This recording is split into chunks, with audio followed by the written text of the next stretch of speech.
Hello and happy St. Patrick's Day.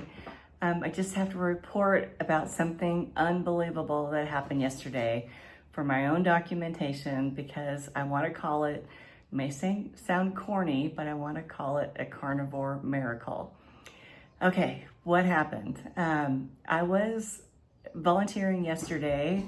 I volunteer for a couple hours every Sunday, usually 2 to 3 hours over at the kitty rescue place, about 5 minutes from my house, and clean cages and cuddle with the kitties to try to tame them a little bit. So I was cleaning the cages, and there was a woman coming through the laundry door, and I needed to shut the cage quickly so she could get through the door. And I was just moving too fast, and I slammed my foot really hard on the table leg. And it was one of those where you're like, ow, like you want to swear so bad, but I'm in the presence of lots of other people and I did not want to. So it's like, okay. And I just like kind of moved on, went quickly, closed the cage, like standing on one foot, like, oh my God, that hurt so bad. But then it was weird. I just kind of got back into my routine. I was focused on the cats, focused on finishing my cage, and went from there. So it was really weird. And I didn't even actually think about it after at all. I was like, oh, it didn't bother me at all.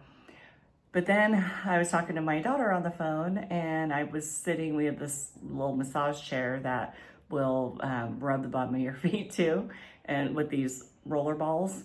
And so I'm sitting there chatting away with her for probably half an hour or so. So I go through a couple sessions on the massage chair, just enjoying life. And I didn't think anything above it, but I was thinking, wow, that really feels good on my feet, and I guess I'd been standing a lot yesterday. And then all was fine, no problems, but I was like, wow, my left foot, that feels good.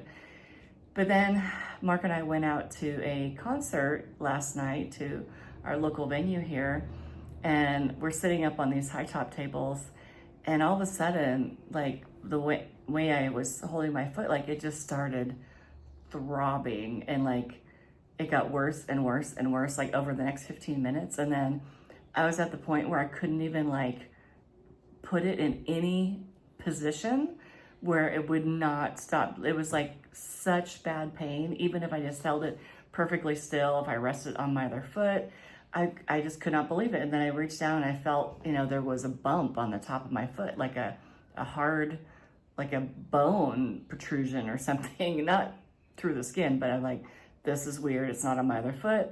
I wonder if I really did hurt it this morning, and now it just finally took this much time to come to the surface.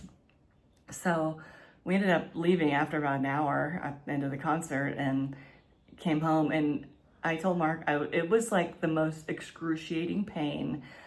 I told him it was since childbirth. I don't know if, but it hurt so bad. I could not put it in any position. I had it up on a pillow. I'm laying in bed, and I had ice on the top and on the bottom.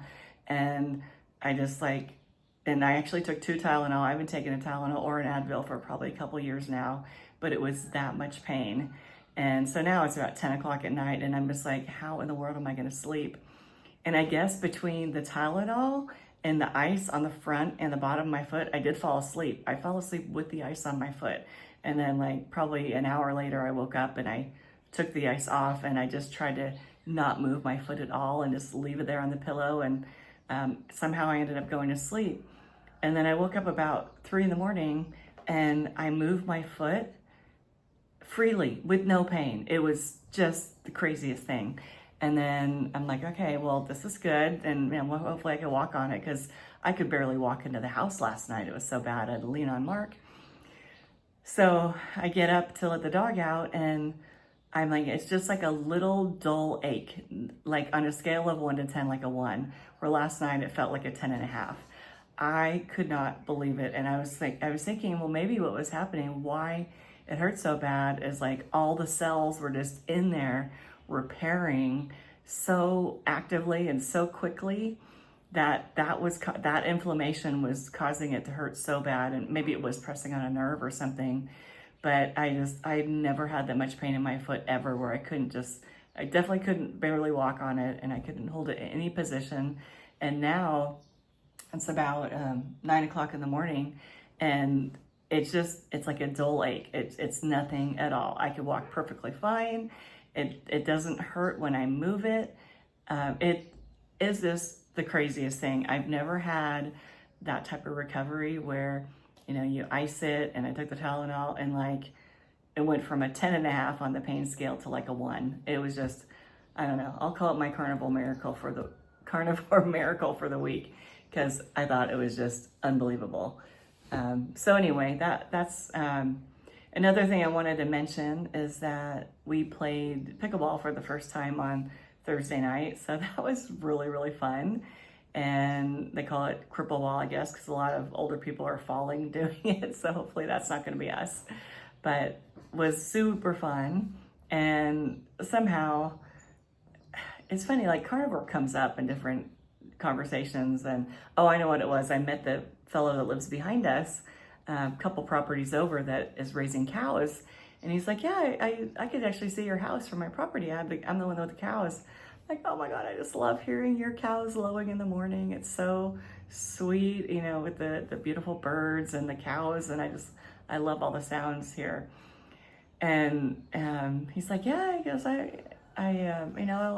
I'll have a few going to processing soon. And I'm like, wow. I go, well, Mark and I, we eat a lot of beef and pretty much, doing carnivore. And he's like, oh, really? He goes, I did carnivore for like 6 months and it was amazing. He said, I felt great. He goes, I have added back some stuff because I'm just a little bored.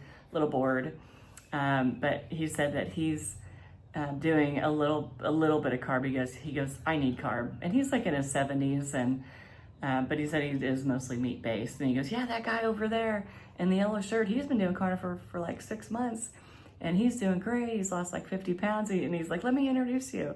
So it's so funny, how you kind of meet people just through, and it's like, I don't think of it as like a cult. It's more like a fan club. So anyway, so much fun. Pickleball's awesome. I'm a new fan, and I think we're going to go every Tuesday and Thursday now. So onto the hobby health bites. I have the tab is eating that I'm going to talk about today. Just some tips that I learned about eating that I really had no idea about. For example, insulin spikes when you have sugar or too many carbs, but insulin also will spike if you eat too much at one sitting. So if you just stuff yourself, then your insulin will also spike, even if it's not like a really high carb meal. But if you just eat way too much, you overstuff yourself, and usually it is because you're eating carbs, your insulin is going to spike. And so we don't want those blood sugar spikes, because that's just really bad for your overall metabolic health and gut health. So I thought that was interesting. Just the fact, if you're eating too much one sitting, you get that insulin spike.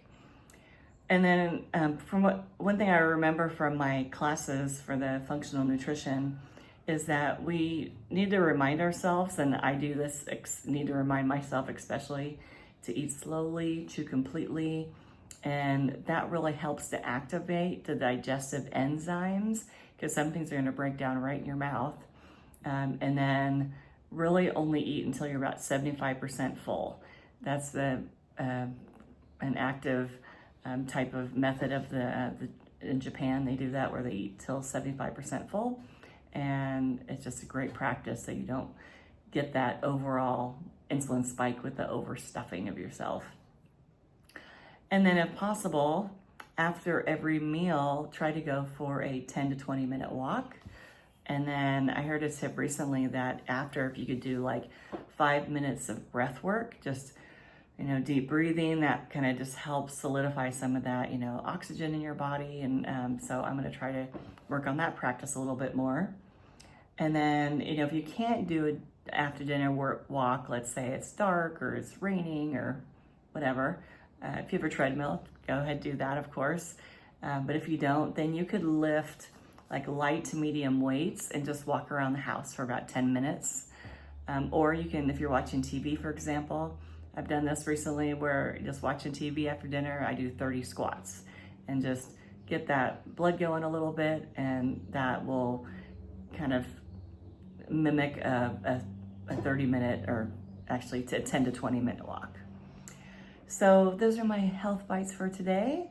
Have a happy St. Patrick's Day, and we'll talk soon.